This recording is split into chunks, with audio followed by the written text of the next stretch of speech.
মুস্তাফায়ের বউরে জি গেলাম, ভাবি ভোট কারে দিবা? বিশেষ দল রে। আমি কই বুঝলাম না। বিশেষ দল রে দেমু।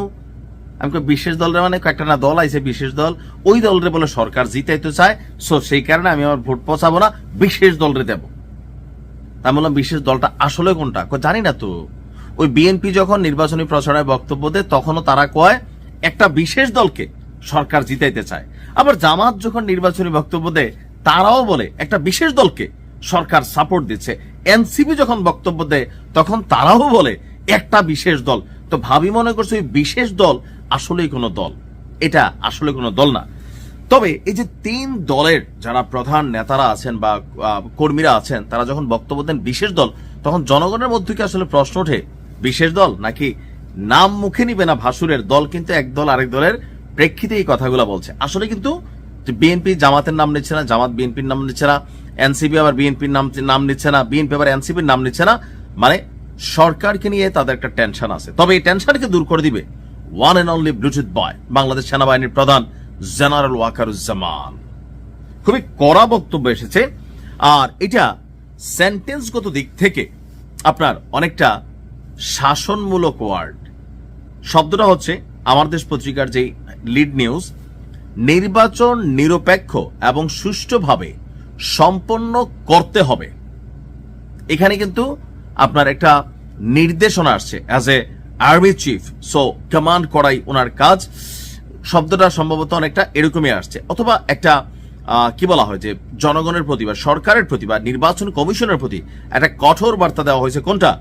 নির্বাচনকে নিরপেক্ষ এবং সুষ্ঠুভাবে সম্পন্ন করতে হবে।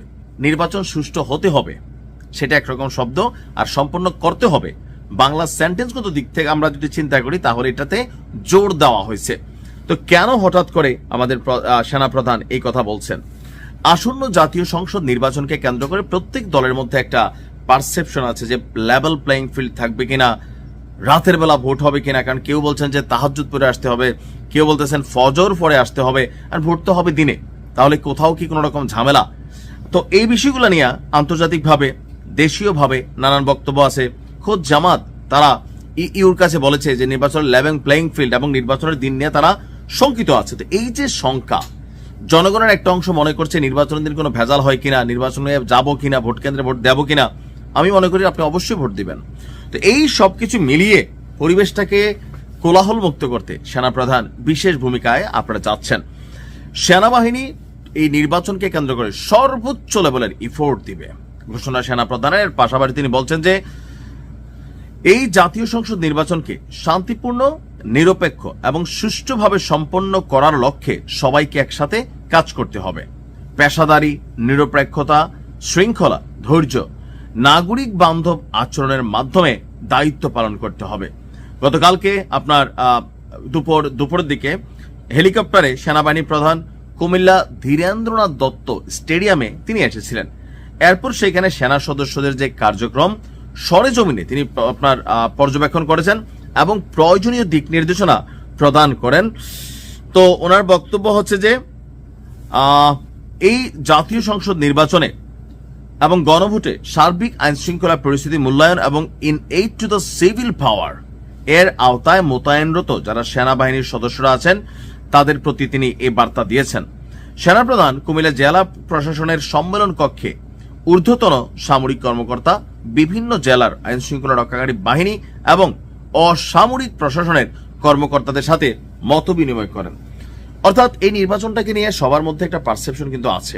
ডক্টর ইউনূসের জন্য একটা চ্যালেঞ্জ আছে। কেউ কেউ মনে করছেন এখানে হুন্ডা গুন্ডা দিয়া ভোট হবে। তো সবকিছু মিলে যেহেতু অনেক বছর পর একটা পরিপূর্ণ নির্বাচন, সুষ্ঠু নির্বাচনের ইস্যু আসছে, তো সেই ক্ষেত্রে ডক্টর ইউনূস যদি এটা ফেল করে তাহলে পুরো সিস্টেম ফেল হবে, সবারই বদনাম হবে। আর সেই জন্য সেনাপ্রধান বলেছেন এবার ভোট কেন্দ্রে ভোট দখল থেকে শুরু করে কোনো কিছুরই সুযোগ নাই। আইন শৃঙ্খলা বাহিনী, বিশেষ করে সেনাবাহিনী নির্বাচনকে সুষ্ঠু করতে সর্বোচ্চ লেভেলে রাষ্ট্রকে সাপোর্ট দিবে। ভালো থাকুন। আসসালামু আলাইকুম।